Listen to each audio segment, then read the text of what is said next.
right, I got 5:31. All right, I'd like to call to order the Planning and Zoning Commission meeting for August 7th, 2024. Roll call, please. Harrell. Here. Budke. Here. Kleva. Present. Kuhn. Here. Lensky. Mattson. Here. Reichert. Here. Sandy. Here. Wasvik. Here. We have a quorum. Awesome. Public hearings, final approvals, petitions, and minor changes. 3-1. Minutes. Oh, shoot, did I skip one? God, I'm good today. Reading approval of the minutes from the July 10th, 24 meeting. Any comments, Mr. Reichert? Move to approve. Moved by Mr. Reichert, second by Mr. Kleva. Any further discussion? Seeing none, all those in favor signify by saying aye. Aye. Same sign? Nope. All right. Meeting minutes are approved as submitted. Now we can go to public hearings, final petitions, minor changes. 3-1, replat of lots 6 through 12, Block B, Alexander and Ives Addition, located at 624 North Washington Street. All right. Sierra. All right, so this request is a replat at 624 North Washington at Elway Child Care Center. We did see this request last month. The request is to replat lots 6 through 12 into two lots, lots A and lots B, in order to expand the daycare.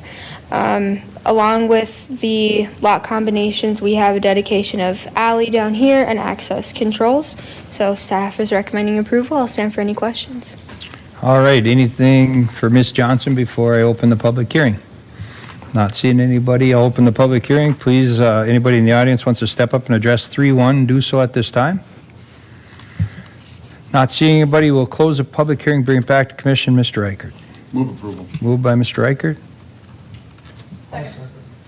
Second by Mr. Kuhn. Any further discussion? Not seeing any hands. All those in favor signify by saying aye. Aye. Opposed, same sign. Unanimously passed 3-1, 3-2.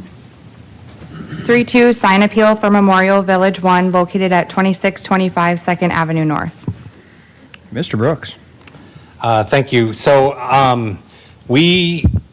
Memorial Village 1, which is on the old former location where the stands were for the stadium. This is the one that I think the building's pretty much up if you go by there today, right? It's I think actually has some occupants in it. They've bringing forward some of the signage requests on that site.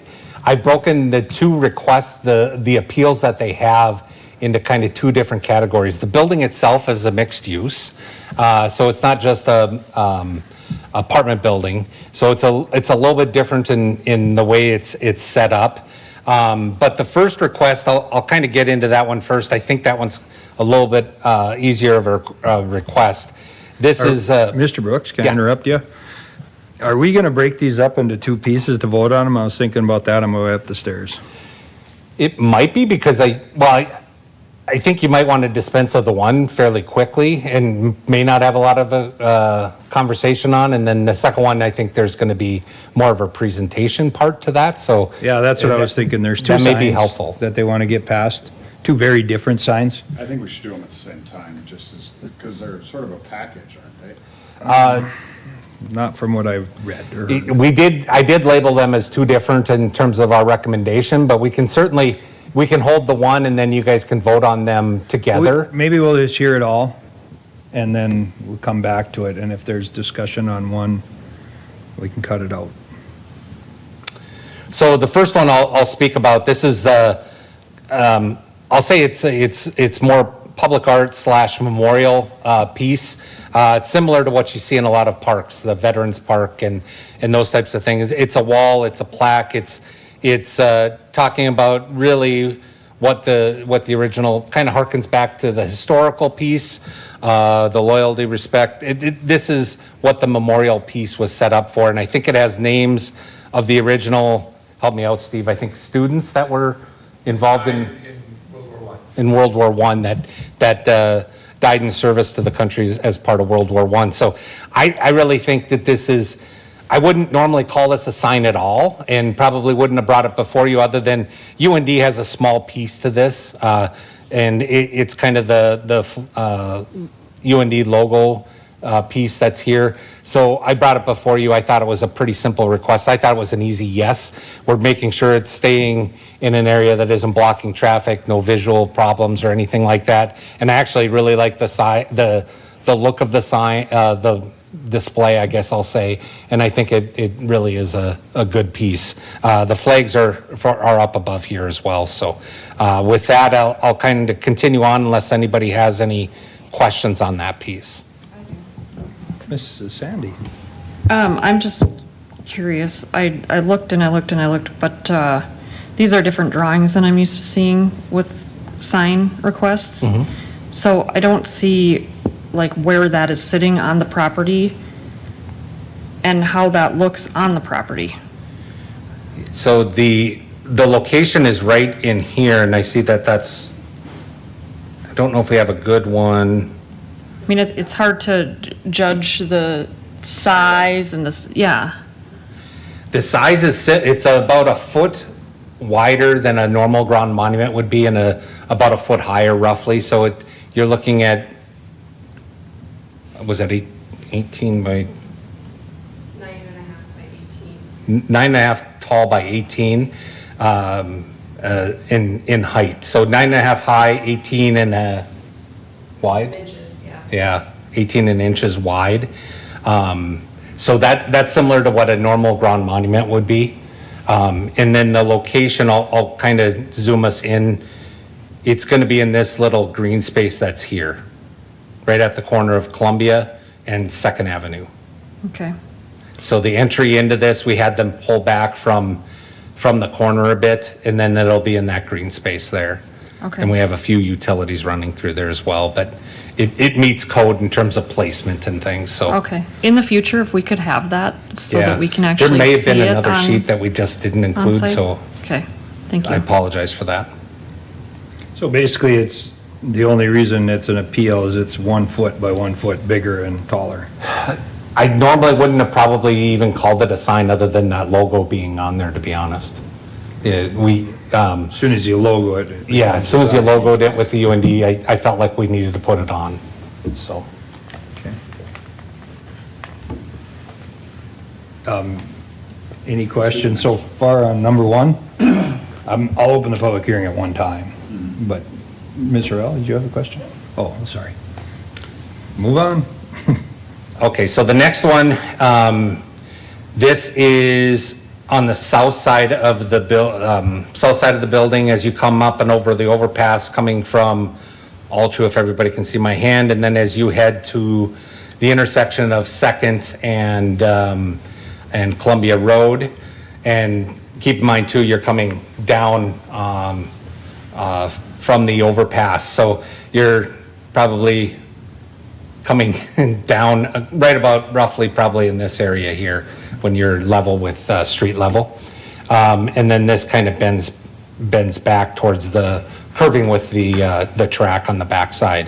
The signs that are appropriate here, UND, all of these things, logos for MV, and all of those we were good with, size-wise, made sense. You do get some branding that we do allow and have allowed in the past. Sanford and Nodak are on there. They're sponsors of UND, and we've let that happen as well on the Fritz Pollard system as well. Sanford has a piece on there as well, and I have to remember if Nodak is as well. Any other sponsors would have to come back. You guys would have to approve those. So those two are part of that package. The big piece to me is this piece here, which is more of a video wall. This smaller MV piece is up, but this is about a little over 210 square feet in total. It's a much bigger piece, and it's a little bit different than we've ever kind of been seen before in terms of UND. And so I was a little bit not too sure how to handle that. This is a pretty classic sign appeal request that where they have to come before and kind of make their pitch to you. These are another angle of some of the other signs, a little bit closer versions of them. Here's that Hislop with the MV logo that they have. Those are all appropriate to me, fits our current code. Hislop there, and that is up today. Here's a little bit closer dimension look on that, the video wall elevation. And down below here is where that MV is currently sitting. And again, some of the other Hislop decals and those types of things. So with that, I know the requester is here. Like I said, this one was, it's kind of hard. We don't have anything that we really have dealt with a whole lot in terms of those video wall pieces. We did talk about, and they have said that what would go on that video wall would be anything related to UND events, types of things, advertisement from that perspective, and then others within the building. This isn't something where you're going to see a Coke commercial run, something like that. This is, it's not an event center sign. It is not anything like that. This request is they're going to advertise UND events and then any tenants within that building. So Memorial Village could certainly put up advertisements as they're trying to rent up the space, those types of things. So as I said, the requester is here, and he does have a short presentation as well to kind of talk about what the request is and how that may or may not fit to your requests, your desires. Let me see did we have that up already? Go to step. No, I didn't have.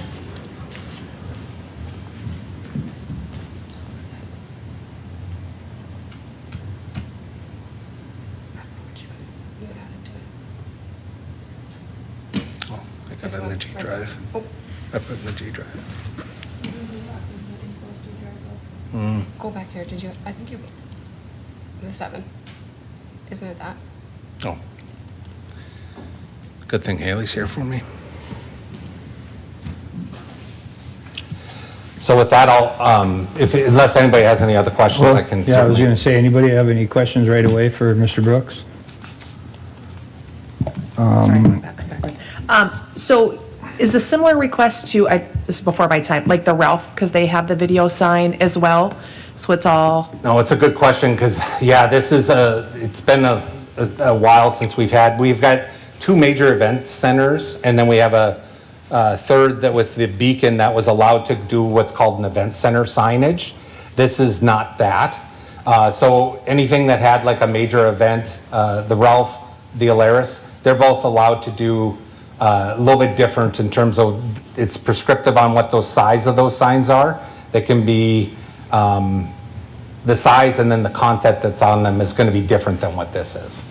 The event centers are allowed different signage, and if sponsors within the event center themselves can advertise on those displays because they're a public event center.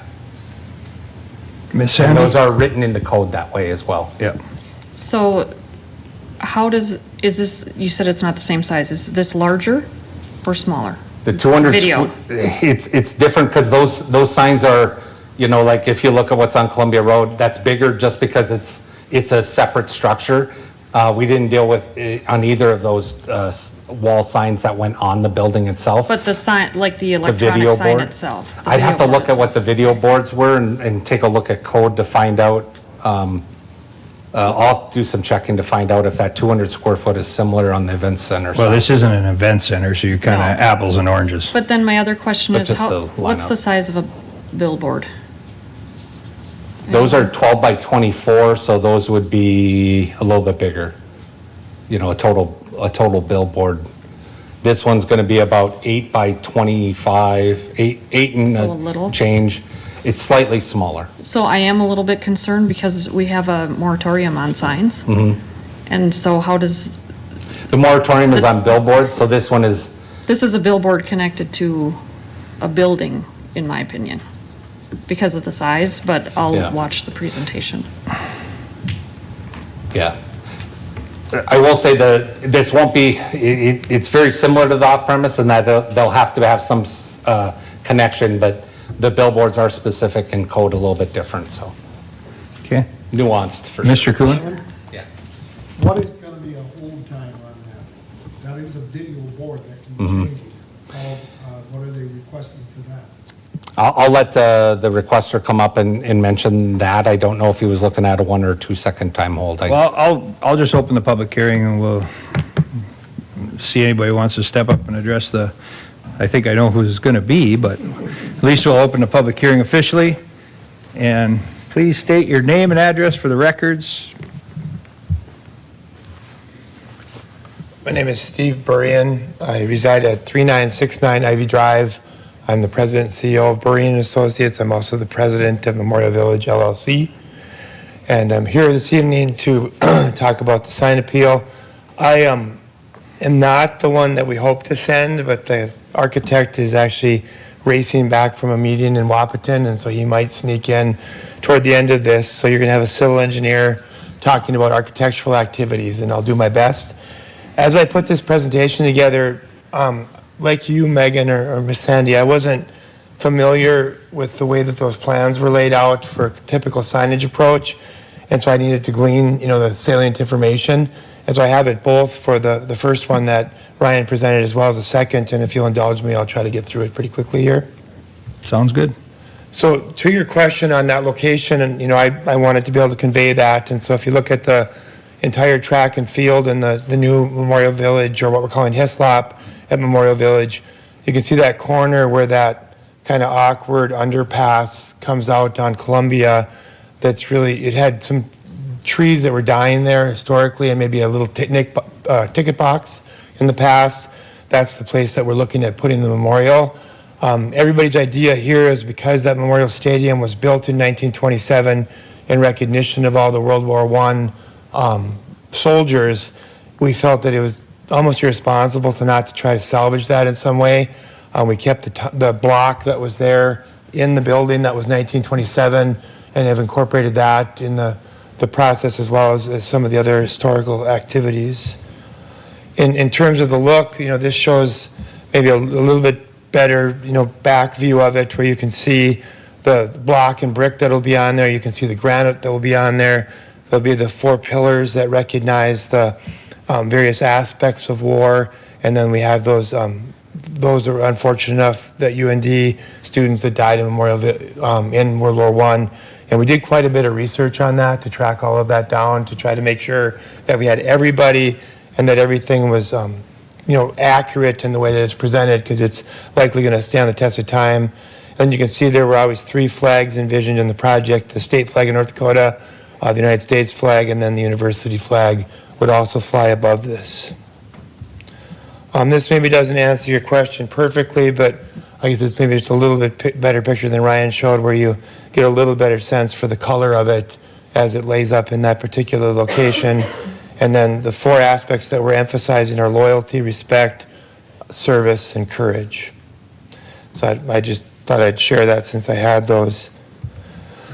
So the other aspect of this is the LED sign. This is a sign that we've envisioned since the beginning of the project and always presented it to us. When we presented the sign package, Ryan and Andrea felt that everything else met the standard, and so rather than trying to package everything together and bring it to you, he felt the most appropriate approach was to bring this sign to you when the timing was right. Megan, we were familiar with the moratorium. We actually had this ready 6 months ago and elected not to bring it in because it seemed like the momentum against classic signs like that was not very positive. But then as we worked with Ryan and recognized that it's parallel to the traffic instead of perpendicular to it, it's back off the roadway and up against the building, and that it was going to have a very special purpose in terms of just being used by the University of North Dakota and the tenants in the building, we felt that, I don't know, maybe it's a bit of a roll of the dice, but now that the building is all done, the athletic department is fully moved in, we're 80% rented up already in just April, May, June, July, 3 months. And so it's going pretty well from that standpoint, and so we were hoping to bring some closure to this. This just shows a closer look of what it'll look like, and I think if you can imagine looking back on it, UND has really changed the way that south side of the Memorial Union is, and so when you see pictures of UND now, you see most of them with that archway, and everybody's kind of picturing that.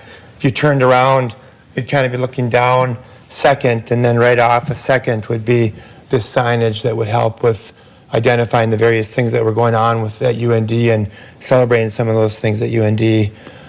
As Ryan mentioned, if you look at the building, and I probably should have had a better complete west elevation, but on the other end of the building, there's a similar big area like this, and that's where Hislop is recognized. And that was also something that was asked of us by the athletic department, because as they go to tear the Hislop down on the other side of Columbia, there was a lot of concern that was pulling at some people's heartstrings, whether they played basketball in there or attended games or whatever they did.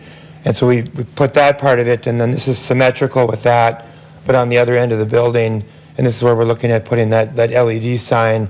It's 8 feet 4 3/4 inches wide by 25 feet 2 3/8 inches tall. And I guess Ryan gave you the square footage of that as you looked at it. The question was asked about the turn on it, Mr. Kuhn. I don't know. And so I thought we were talking more like 6 seconds, not something as quickly as 1 or 2 that somebody mentioned. I can certainly get back to you on what they're planning. We are going to turn the management of this over to UND. UND Athletics has the software to already do this. It's enough for us to manage all those apartments and things, and so we're not going to take the active management on Eyes Memorial Village. That'll be a UND activity. I was hoping somebody from the athletic department could be here, but Eric Martinson said he hasn't been on vacation forever, and I met with him at 11:30, and he left at 12:30 for vacation, so I couldn't get him along. One of the things that we did want to do is, I'm not a big traveler, but some of the team members that we have are big travelers.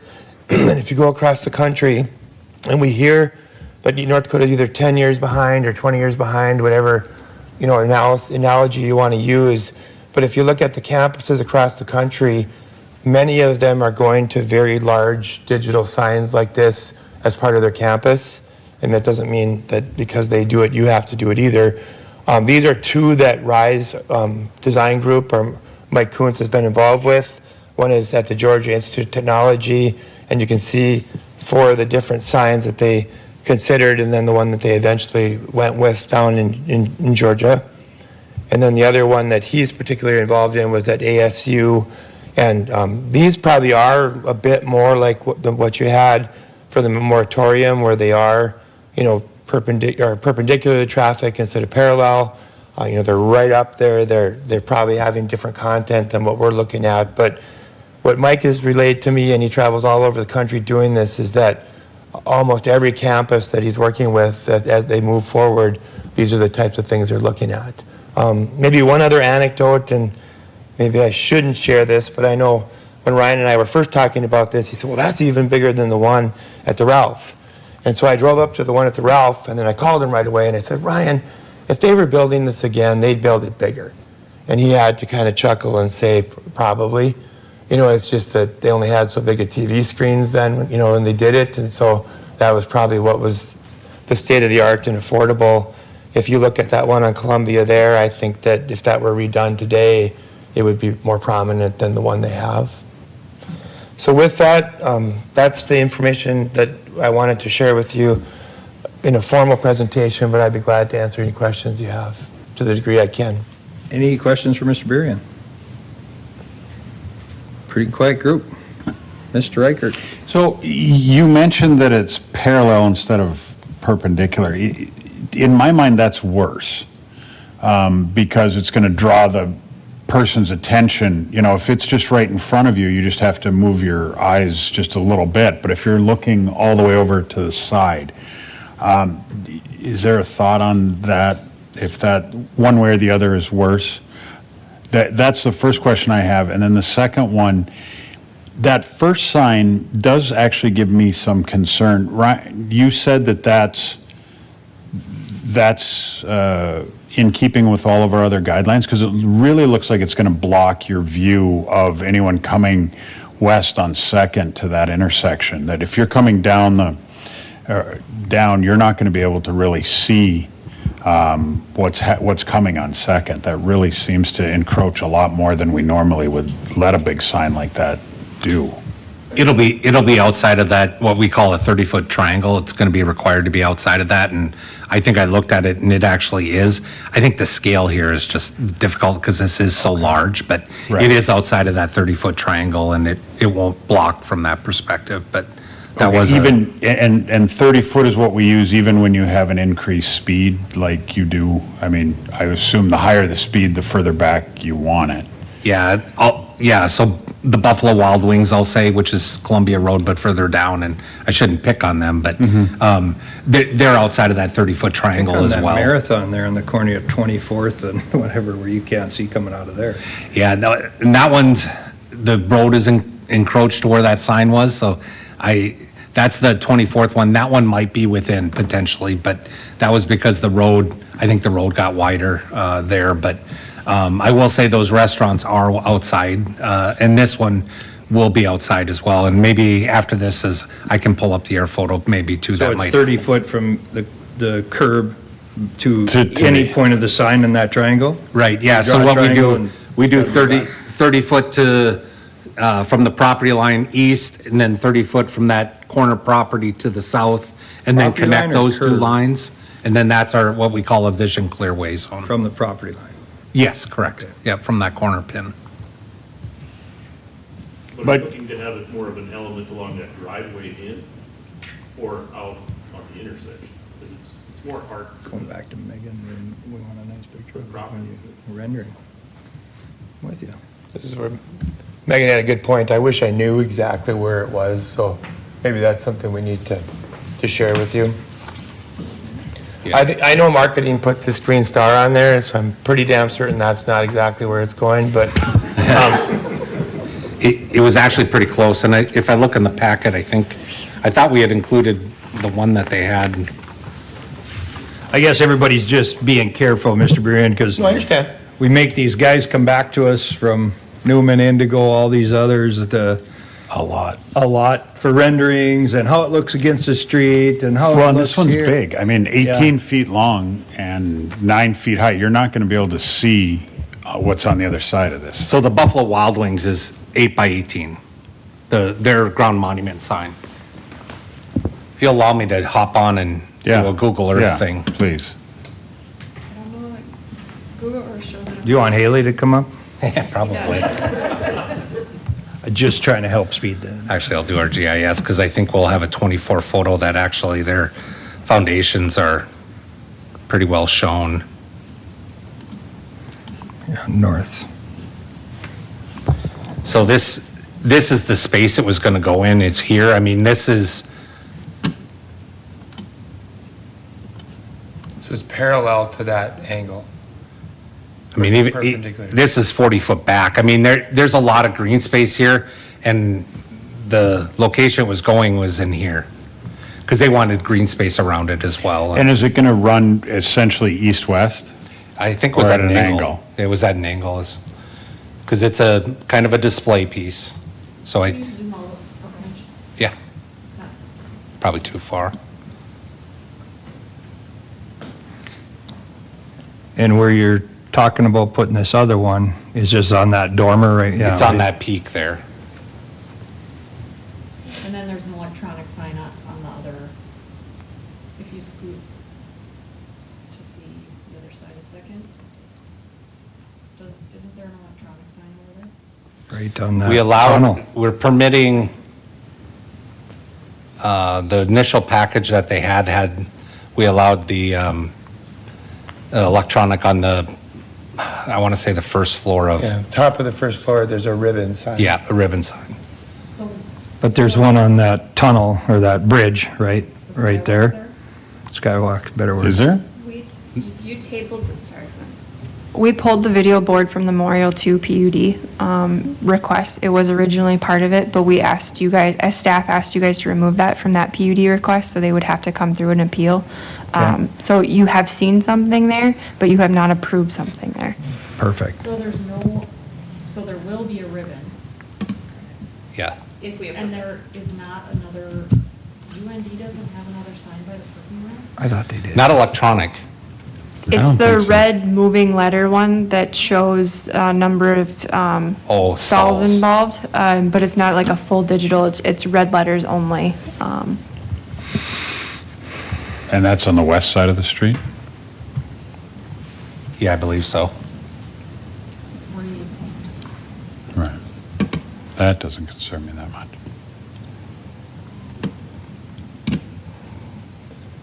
I think we had a series of them proposed for MV2 or the field house at MV2, and those were all delayed until, That get taken out, Megan? Is that the one you're talking about that was showing the number of? On the other side. It looks like it's gone. Don't I pass the remember- ambulance, else you I get in don't remember, I've been trouble. driving by, I don't remember seeing that recently. This is from August of '22. I think that might have been taken down, but I do know that they did have something over here, and that was, it was telling you how many stalls were open and what the usage was. That was my recollection, but it was kind of the dot matrix red was the What look kind on of that. lighting are you gonna have on that sign, Mr. Berrien, on that memorial sign? Are you gonna do something, or? It's my understanding that there will be, but again, I was hoping Mike would get here in time, and so I'll have to write that one down too. Okay. Is lighting good or bad? No, just a question. Okay. Because you're gonna have the video board behind it, and I think lighting. If the flags yeah, are lighting. staying up at night, they have to be lit. Right. Yep, I was gonna say, what's the point of having a flag if you're not gonna light it? I think there is going to be, but I'd have to, I know we were talking about taking electrical to it, so I would expect we would. I don't know the details.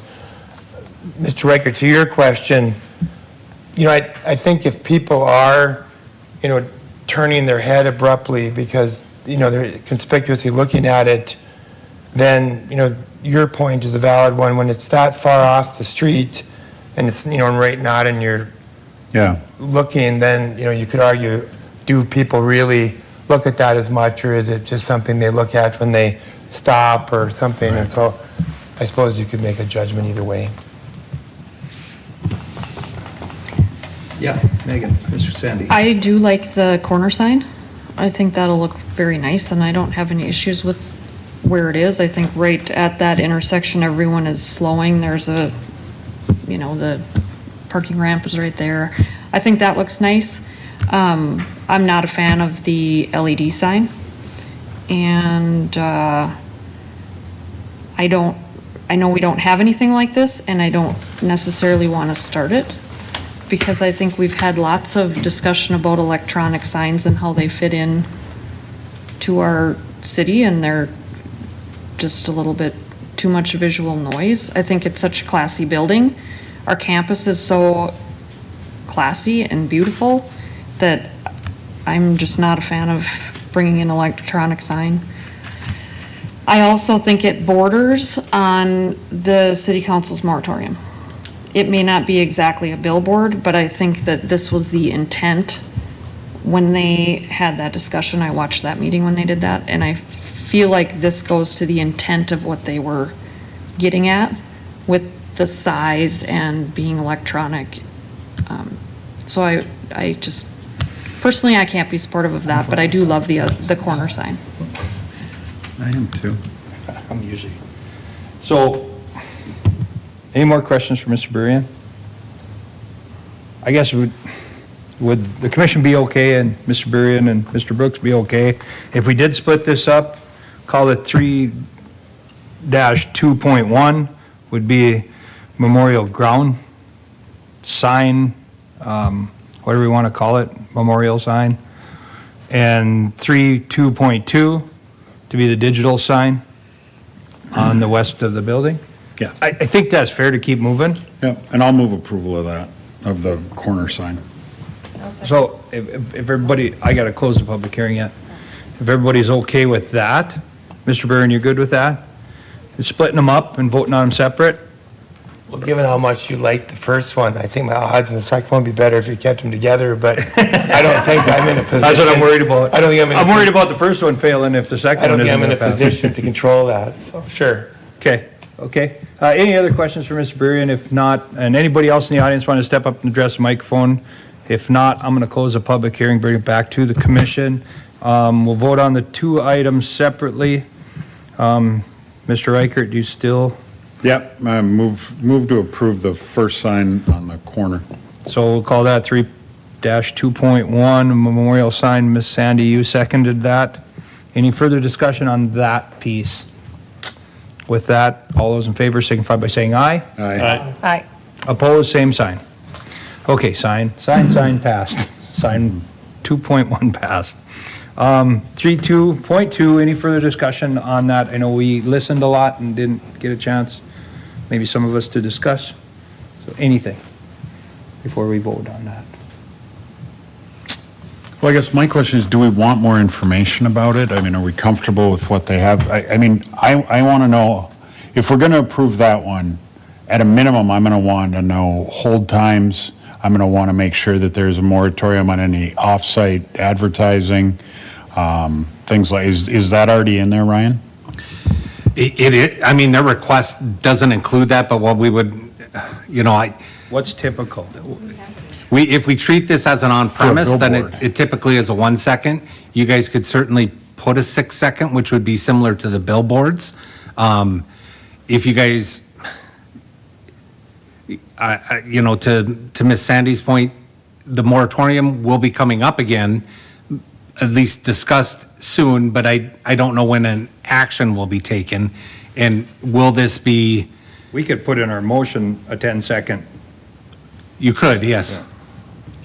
You could put whatever hold time, that may not suffice for everyone, but yes, I think this one is a sign appeal. You have the ability to recognize that, while an on-premise would be 1, a normal billboard 6, and I want to put 10 on this. I mean, you would have that ability at making that recommendation moving forward. So I think you do have some potential of what you would like to see. Well, and So, go ahead, sorry. I mean, I get Mr. Burion's point. I think if there is a place for it, it's at UND as you enter into the campus. I mean, if we put, the next thing that I worry about is somebody like Franklin asks to have one, somebody like Sonoma asks to have one. But I think this is different enough, and I think it's different enough from the sign moratorium in my mind, just because Washington, I mean, the freak out was because Washington was getting so crazy. And I think this is a little bit different in that, but I still just don't know, because I'm the most concerned about is safety, that if people are really going to be turning their heads. This is not an area where you're normally driving and all of a sudden you're looking to the right and seeing it. And then how do we turn down every other 5-story building, 4-story building in town that wants a 200 square foot video billboard on it? So that's just me thinking out loud. All good points. Miss Sandy? First of all, I would say that this isn't really very different from what we have across the street here. It's a multi-use facility, right? It's rentals up and commercial. This isn't an event center, so if we want to open this can of worms, this is where it starts. And then it's going to be really hard to stop that from happening across the street, down by Choice. All of these new buildings are going to want this, because then they can advertise for their tenants. The whole time, to me, doesn't make any difference, and I assume that they would have to have the same hold time that we've discussed, the color, the light, the brightness, the whole time that we've discussed, until we about want to. Billboards take a little different path, though. That's why I want to be careful with that. Sure, but we've had the signs at the schools that are electronic, so we've had to hash through all of that, and we already have set what's appropriate on those signs. And again, the only difference that I see from this versus a billboard is it's flipped the other direction and it's just slightly smaller. So that, I also would like to know, does this go to city council? Sign appeals do go to city council. And so that was the other thing. If you decided that you wanted to table this, knowing that it's going to city council and we're going to be soon talking about that moratorium and the similarities, perhaps this is a better, instead of even a denial, just a table until that gets resolved. I think Steve alluded to it. I have been, I think the word might be fending them off until kind of a decision was close on that. That has taken some time to work through the moratorium. We'll be coming, like I said, we'll be coming forward with that. It isn't a billboard, but I do see that there are a lot of people, and I've let them know that I think they're going to see these as similar. Me being the bureaucrat, I say off-premise and on-premise, but I think there's a lot of people that say, I don't care if it's off-premise or on-premise. I'm worried about the look of that. I do feel that the UND campus, I think we could potentially get to, what is the campus theme?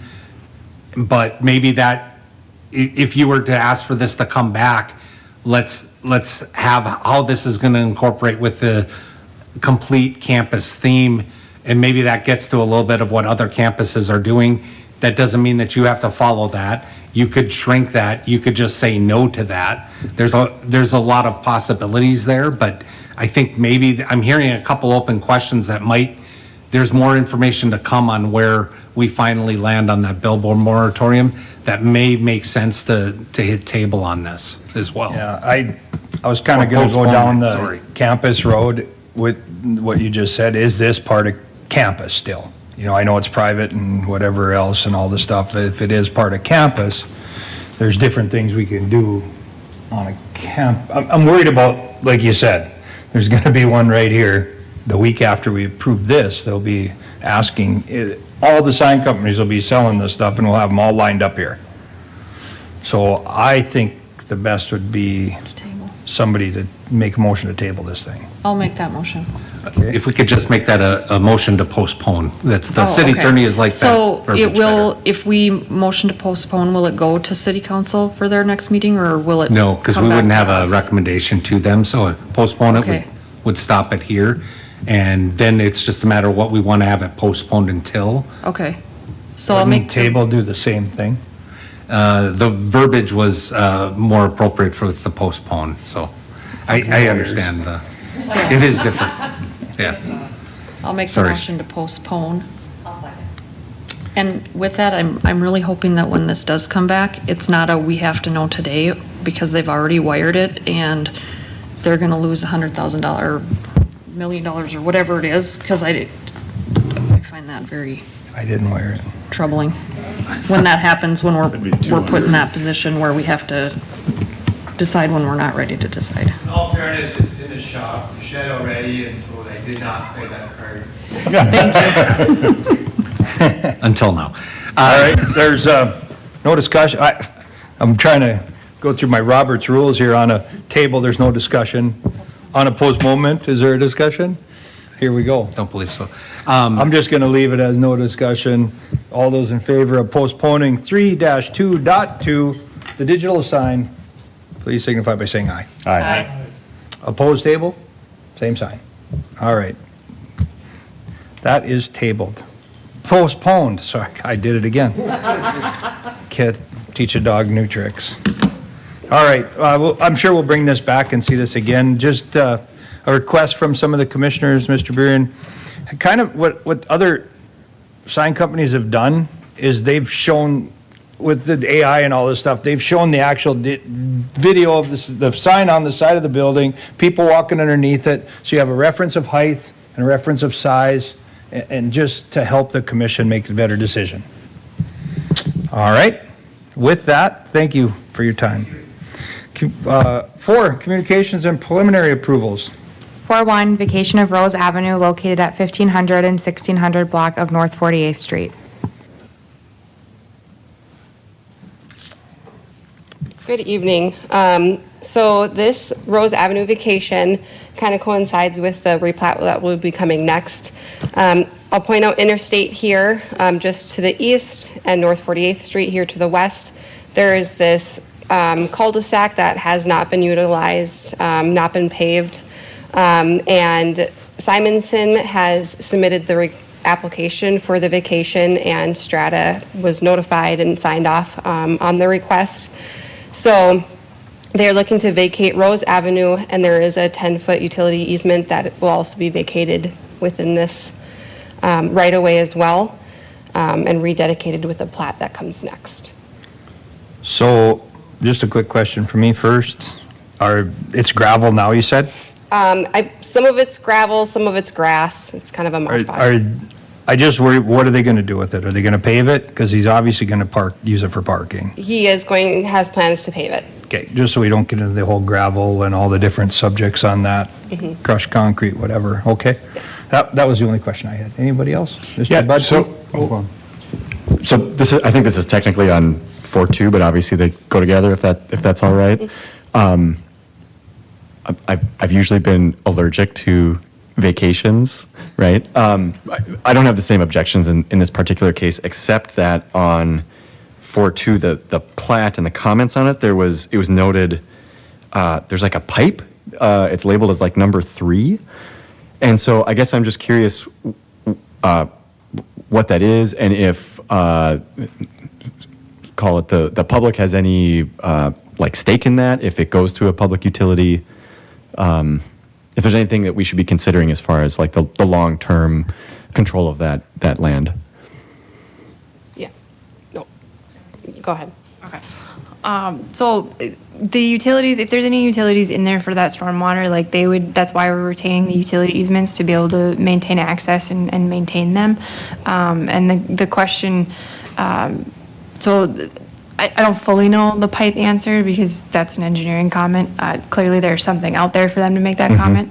But that would be the purpose of retaining the utility easements, is so that we maintain that access, legal access to them. Okay. So you're gonna maintain a utility easement? Correct. We'd be vacating the right of way, which Okay. essentially it transfers that then from public use to then private use. But the easement gives us the legal access to go there. Okay. So the easement remains. I Correct. misunderstood that as well. Yeah. Okay. So with the new development or the next phase, right, we'll make sure that those utilities are covered through the site plan approval should they wish to pave over it, near it, whatever. Mr. Reichert? So does the city own this street at this point? It's right of way today, which is the vacation to vacate it as public right of way and put it into private property. So does he have to purchase it, or? So the way vacations work is that 50% of the right-of-way goes to one or the other, but in this case, they've come to an agreement where, hence the replat, they're repositioning that lot line to be able to give more to one versus the other. So they've made the deal, they've made the arrangements between themselves to figure out how those property lines will sit, which is a subsequent replat. But But I guess my question was, did the two landowners own this piece of property where the road was, or did the city own this piece of property? it would have been, I don't know if these current owners, owned it, but the land was dedicated as part of the plat, which then took that right away from private farmland, right? If you're going back that far, put the right of way in, and then the private property adjacent to it. So that's why when a vacation occurs, 50/50, because it was all private before, I guess it was dedicated. That might have been a terrible explanation, I don't know. The city didn't pay cash. It was a required dedication as part of a plat once upon a time. That's When we what give it back, So the city owns it? yeah, it was part of a dedicated piece of right-of-way as part of a plat. And then when we vacate those, we can't sell those. Once we vacate them, they just revert back to the previous ownership. We go down the center of the road and then each side, like Andrea described, so. Thank you. All right. I think what we'll do is have you read 4-2 and let's see that whole thing, and then we'll break them up and vote on them. I should have done that right away. 4-2, Plata Strata, Fifth re-subdivision located at 1500 and 1600 block of North 48th Street. We're already deep into it. Okay, so here's the plat. They're showing what will be vacated in the previous motion. So the 10-foot utility easement was further up here, and they have moved it down. So it'll sit on Simonson's property, his half. So the 10-foot is just being shifted south a little bit. So the lot line kind of splits in half there, so Strata can maintain the fence that is already up. So that won't have to be moved. And so the utility easement is going south, will sit on Simonson's half of their property, and they do plan on paving that. This is a little bit different than what was posted in your guys' packets. We did have some more tech notes that were added. The DOT got back to us with their comments, and they just wanted to have something added about drainage onto, so it stays off of interstate. So we will just have them fix how it's draining and provide that to show that it won't be pushing onto interstate and DOT's property. So that is the comment that was added and the biggest difference in the tech notes since the packet has been posted. So this is just to go along with the vacation. The replat is just dividing up those two properties right between Rose Avenue, and the utility easement is being shifted down to the south property, which will be lot 2. So are there any utilities even going through? It seemed like it would be utilities to nowhere. I mean, is that 10-foot easement even necessary in there? It is, as part of the vacation process, we do require a 811 locate process just to be able to identify. There are quite a few lines in there and a couple main lines for fiber and stuff like that. So the utility easement is definitely still needed. And a utility easement grants us access to infrastructure underneath. They can pave over it as long as there's adequate ability for those utility companies to still service those lines. So. All right. Any further discussion? I think, So, Mr. Mattson? So if you said you surveyed it and there's already utilities there, but we're moving the easement, are the utilities then outside of the new location for the easement? No, so the utility easements shown on the previous plats, the vacated right-of-way, it moves in the sense it's relation to its property line because the property line is now moving, if that makes sense. But we're retaining everything in an easement that, Brad Danielson's not here, that was previously in an utility easement. We're expanding. I'm doing a terrible job. I think if you take a look at what was right away, you can see that hatched with the bulb on the east side. So that utility easement's still within that where we vacated just now, previously. So that utility easement will still be within a utility easement, if that makes sense. So where the utilities are located, previously on the plat, we had this hatched area that was a 10-foot utility easement. There's no utilities current today in that easement, but the new utility easement is going to start now where the right-of-way was, and cover anything where the existing lines are. So I apologize, I didn't talk through that very well. So where are the existing lines? With the right-of-way or close to the... So I would say in order of time, we give some homework here. If this thing is a preliminary approval, we give it preliminary approval. When you guys bring it back to us, let's have some utilities marked off where the easement's where they are now and how it's gonna fit into the new easement. Yeah, because I mean, if we're moving the utility easement to some, So the green lines, the blue lines are utility easements. So you've got your blue line, the green lines, and the red is electrical. The brown may be a gas line, maybe. I don't believe we have those legend out, maybe, do we? Or Mike, do you know? Mike is here. Al's behind you. Oh, boy. We do know I that the tried to make utility this easy easement and cover. just end it. You remember when I did that a couple minutes ago? No, we're all asking. Mr. Chair, member of the Planning and Zoning, I'm not going to go through all the colors. I don't know all of them necessarily, but philosophically, when we plat large lots, we always put a 10-foot utility easement on. It's kind of a just-in-case kind of thing, right? You'll see that as standard practice when we do platting. So when you see on the plat the new 10-foot dedicated easements, that's really associated with just maintaining an easement around a large lot. The existing utilities are being covered by a blanket statement that anybody's there that's there automatically has an easement right to stay there. We have chosen in past practice not to try to dedicate individual easements. You know, you'd have a plat that's cluttered up with all kinds of individual easements. So the existing utilities are being covered by a general statement of an easement. The 10-footers are just our standard putting 10-foot around a large lot. So that's why you see those handled two different ways. It just follows our standard plating process for like, if you took the vacation completely out of here and looked at it as a plat, you'd have these 10-foot utility easements on there, just as our standard comments. Clear as mud. All right, yeah. Yeah, moved by Miss Sandy. Now we're talking, we got to break it back up. Vacation of the Rose Avenue. Miss Sandy? Yep. Moved by Miss Sandy? Second. Second by Mr. Reichert. Any further discussion? Seeing none, all those in favor signify by saying aye. Aye. Opposed, same sign. 4-1 passes unanimously. 4-2, that's the plat of the fifth re-subdivision. Moved by Miss Sandy, Second. second by Mr. Reichert. Any further discussion? Seeing none, all those in favor signify by saying aye. Aye. Opposed, same sign. All right, motion 4-2 passes as well. Reports from Planning Department. We'll do 5-1 Grand Valley pedestrian study. Hello.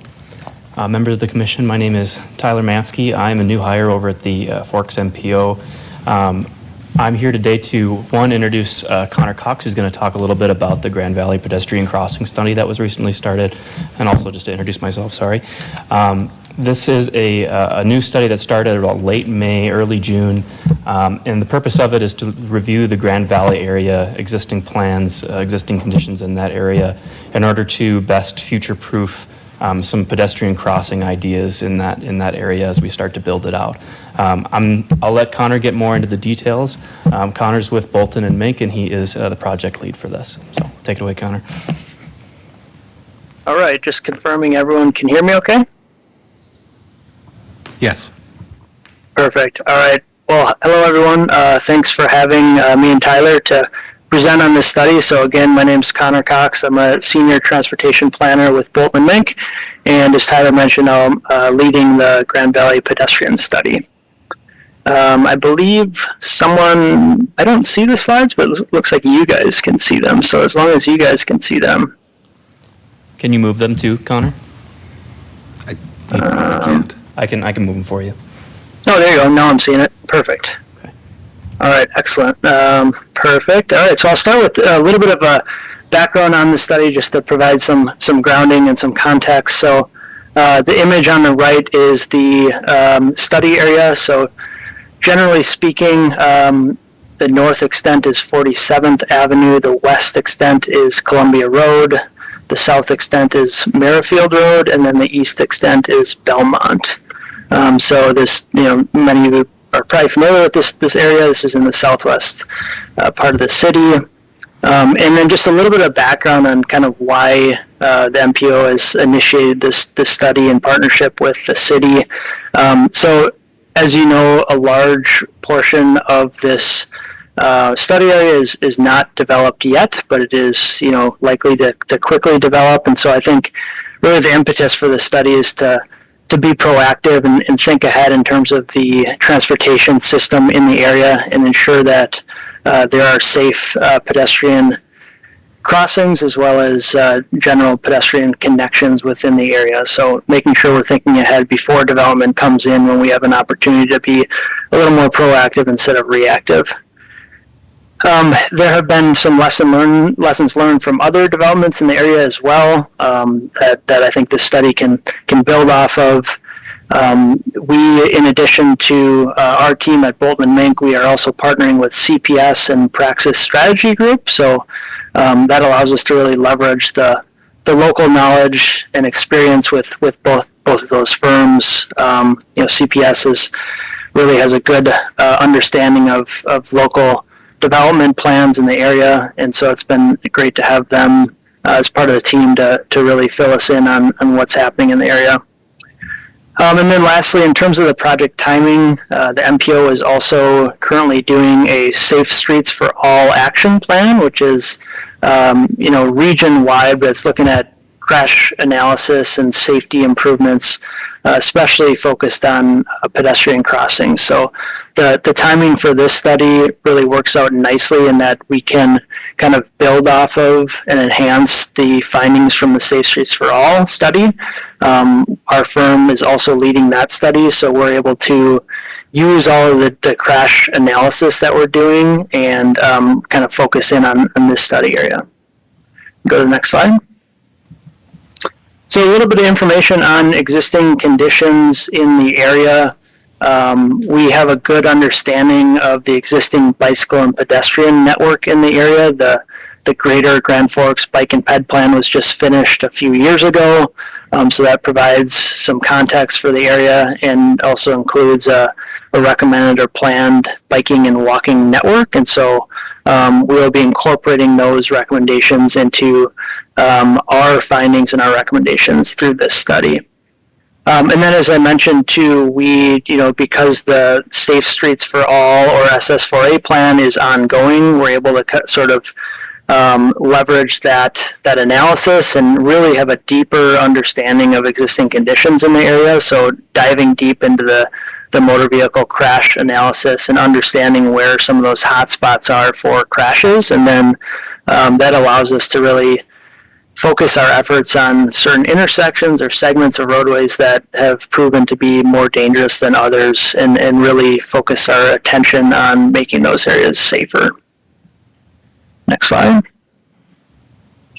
So I want to talk through a little bit more about kind of our scope of work and also just sort of the general project approach and the timeline. So we are at I would say the first third of this study. It's a relatively short study. We started it, as Tyler mentioned, just a couple of months ago, and the project will be complete by the end of the year in December. So right now we're sort of in the early phases, really focusing on stakeholder and community engagement at this point. We have a series of meetings set up with stakeholders. In a couple of weeks here, we'll be diving deep into issues and getting feedback. We've also been meeting with the steering committee monthly, and we've had a couple steering committee meetings so far. So I would say our kind of next big step in the process is starting to identify some of those key areas where we do see issues and there's a greater need for pedestrian crossing improvements. And then following that sort of issue identification phase, we will start to identify projects to improve those areas and then prioritize those projects. I'll show in a couple slides some examples of the type of design concepts that may come out of this report, but we will be focusing on some of the highest priority areas and then doing some high-level design concept work at those areas so that when there is a street improvement project that comes around or a grant funding opportunity, there's already been sort of some high-level design work that's been done, and the city can build off of that and implement some recommendations. Lastly, kind of towards the last part of the study, we'll be developing an implementation plan that includes cost estimates for each of those corresponding design treatments that we recommended, and then we'll also be identifying various grant funding options, including some federal grants that could be leveraged to implement some of the recommendations from the study. And all of that will be summarized in a final report and executive summary. Next slide. All right, so just a little bit more on existing conditions in this area. So there's a number of different subdivisions. As you can see, we have a working relationship with some of the local developers. As I mentioned, CPS is part of the project team and really has close relationships there. So that allows us to engage with those folks and get a better understanding of not just what's out there today, but what could be coming in the area to inform our recommendations. In addition, we have a good sense of traffic data in the area. So some of the bigger higher traffic volume streets are Washington Street, which goes north-south kind of right through the middle of the study area, and then 55th Avenue, as well as higher volumes. So there's a couple schools in the area. So on the northern part of the study area is South Middle School, and then I guess that's the only school within the study area, but there are, there's a couple proposed or potential schools in the study area, and that is really important when we're thinking about pedestrian safety, especially when you're thinking about younger kids that might be walking or biking to school. So those potential schools will have, I think, a big impact on some of the recommendations that come out of the study. We want to make sure that we prioritize improvements in areas where there might be more kids that are walking or biking. Next slide. So just to give you a bit of an overview of our public and stakeholder engagement process for the study, one of the unique things about this study area is that, close to half of it is, either undeveloped or there's not much development there. So because of that, there's not as big of a sort of built-in, stakeholder group or community members that live within the area. So it's kind of a unique situation when it comes to community engagement. But there is a specific group of stakeholders that have a vested interest in this, and the MPO and ourselves have identified a steering committee that we are meeting with regularly, as I mentioned. So we've had 2 steering committee meetings already, and we will continue those at a monthly pace through the end of the year. In addition to that steering committee, which really sort of operates as sort of a strategic task force, and they kind of drive the direction and recommendations from the study. But in addition, we are also doing some smaller group interviews, kind of more one-on-one interviews with landowners and developers and advocacy organizations, as well as the schools, to allow us to get a little more detailed feedback from those folks. Instead of in a larger group meeting, we can sit down with them and really kind of dive deeper into some of the key issues or areas that they'd like to see improvement.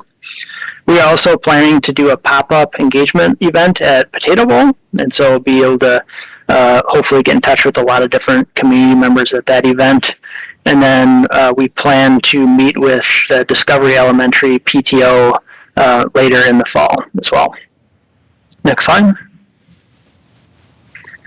All right, so after we've kind of gotten through that big push of doing some stakeholder engagement and issues identification of existing conditions, then we'll move into sort of this project identification and implementation phase of the study. So again, that starts with identifying areas with the greatest need based on our sort of the data analysis side of things. What is the data telling us? But then also, what are we hearing from community members and stakeholders? And we'll kind of balance both of those things to identify areas with the greatest need. And we'll also use that feedback to start prioritizing areas and potential projects. If we have a list of 20 projects, not everything's going to be able to be built. So we really need to start establishing a sort of a prioritization list so that it's clear which projects would have the greatest benefit. In terms of what some of the kind of deliverables or concepts could look like, this graphic on the right is just an example of software that we use that creates kind of these 3D graphics. So this is an example of what could come out of this study, something like this, as well as kind of doing more of the 2-dimensional concept layout work at various locations. So once we identify those locations, we'll kind of move into this phase of conceptual design. And then the last component of that is getting into more of the implementation side of things, where we will develop a schedule based on some of those priorities. We'll each of the design concepts that we develop will develop a sort of a planning level cost estimate. So it gives the city or other partners an understanding of what it would take to implement these projects. And then as I mentioned earlier, we'd also have some recommendations for different funding programs that could be used. Next slide.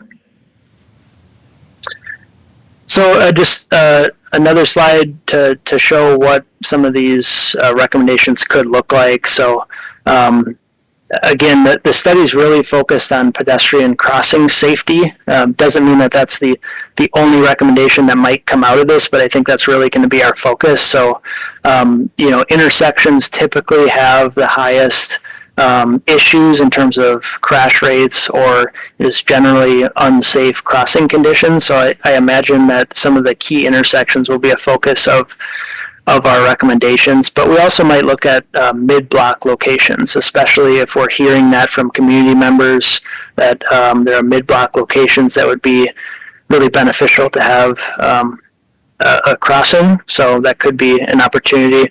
And then in terms of some of more of those like linear facilities along a roadway, we might also have recommendations that include a shared use path connection or a sidewalk connection. If there's a key gap in the walking or biking network, we'll be also looking into that and kind of making sure that our recommendations are in alignment with the MPO's ped and bike plan. But also kind of taking it a little bit of a step further and looking closer at this study area. We may consider grade separated pedestrian crossings if it's merited. So that could be above grade or below grade. And then some of the other things that we may recommend to improve safety are things like enhanced signage or roadway markings to really call attention to pedestrian crossings or just making lighting enhancements at certain locations. Those are just kind of some examples of what type of recommendations might come out of the study. Next slide. So a little bit more on the project schedule to give you a better understanding. As I mentioned, we really kicked this study off just a couple of months ago in June. We have steering committee meetings monthly. We plan to wrap up the study in December, so it's a fairly quick moving study. We do plan to come back to this group in October. It's not shown on this schedule here. We've updated that since recently, but we plan to come back to this group in October and then again in December. So this first meeting is just to get this group familiar with the study, understand what we're doing. Then we'll come back in a couple months and we'll share some of our findings and some of the feedback that we've heard from stakeholders and community members. And then the last time we come back is in December, and by that point we'll have our draft report out, so we'll be able to get feedback from the group on some of the recommendations in the study. And I think that is my last slide. So with that, I can open it up to any questions that folks have and go from there. Mr. Chair, if I might make a quick addition to that too. Thank you, Connor. So we did bring this, I know typically P&Z prefers to go first and then have it brought to council, but we did bring it to council last month given this was information only and it's so new. And some of the feedback that came out of that meeting was that they wanted to make sure that we had a stakeholder commitment within engineering, city engineering, and also with the schools. As Connor suggested, we do have quite a robust connection to schools, both existing and then also we have a representative from the proposed Christian school. So we do have some commitments there. And then in addition to that, we also have in the next coming weeks, we have planned one-on-one meetings with some stakeholders that couldn't commit to a steering committee, but might be willing to just do a one-on-one meeting. So we have those set up and are currently planning those out as well. So just wanted to add that as well, but thank you. Yes, Sandy. With those, I saw in your presentation that you're meeting with the Discovery PTO. Would you also be meeting with the South Middle School group? I think that's an age where those kids are old enough to get themselves to school, but not old enough to drive. So I think that would be an important group to meet with, and they're closer to the development than Discovery. Yes, that is planned. Both, I believe we have representatives both in person, one-on-one meetings, and then also with the steering committee as well. So. All right, Mr. Budke, I was waiting. I've been very quiet tonight. But I knew it would come. Here we go. First, I'd like to second that comment. I think that's a very good one about the South PTO as far as like a stakeholder group. I think that makes a lot of sense. Connor mentioned the idea of like gaps, and so that kind of got me thinking about this comment that comes up. It seems to be a theme through a lot of these similar sorts of studies, which is the east-west connections. Right, I feel like that's come up in prior bicycle studies. I just before walking over here, I looked at the Safe Streets comment map and looked like there were some people making similar comments there about North-south on, say, a bicycle in particular, pretty straightforward in Grand Forks. East-west is much more challenging. So I'm really looking forward to seeing what your group comes up with as far as recommendations. And I think just looking at that study area, I feel like where the rubber really meets the road is really Washington, right? Like the arterials. So I'm curious to see just what shape that takes. So. Thank you, Mr. Butke. Yep. Mr. Reichert? Yeah, do you have anybody from the golf course? That seems like it is a major destination and takes up a large part of the study area. Well, we do not have anybody specifically from the golf course on the steering committee. However, we have reached out to multiple different people to get one of those one-on-one meetings. So hopefully we'll be able to get somebody in the future. Well, we do have the overall park district, yes. Thank you, Andrea. We also have Andrea, who's very helpful. All right. I don't see any further questions. Thank you very much. Thank you. Thank you. Monthly update, Ms. Johnson. All right, thank you. So for August monthly update, site plans approved, we have South Point Business Center parking lot, and then under review, EERC Materials Exploration Facility. Meetings that have happened since the last update, we had a Board of Adjustments meeting last week, as well as a downtown parking input meeting last week, which was great. And then we also, again, have the North Dakota Planning Association Annual Conference next month. So if anyone is interested in going to that, just let us know. We can register you. And that's about it. All right. With that, any further business, comments? Move to adjourn? Second? All in favor, signify by saying aye. Aye. Meeting adjourned. Thank you.